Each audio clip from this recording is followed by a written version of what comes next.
আসসালামু আলাইকুম বন্ধুরা, দেশ বিদেশ এবং প্রবাসের যেখান থেকে এই ভিডিওটি দেখছেন তাদের সবাইকে জানাই শুভেচ্ছা এবং সেই সাথে শুভ সকাল, সুপ্রভাত। তো প্রবাসী বা দেশের বাহিরে যারা নতুন প্রবাসে আসবেন বা প্রবাসে এসেছেন তাদের প্রত্যেকটা জিনিস আমি খেয়াল রাখবো। প্রবাসে এসে সবসময় সম্পর্ক তৈরির ক্ষেত্রে অবশ্যই আপনার কিছু জিনিস খেয়াল রাখতে হবে।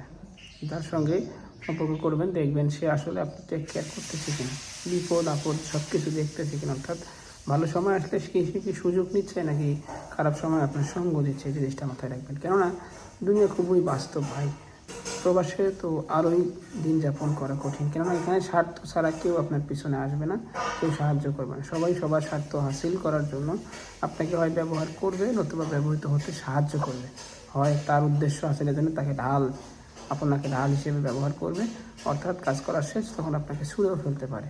তো এই জিনিসটা অবশ্যই খেয়াল রাখবেন।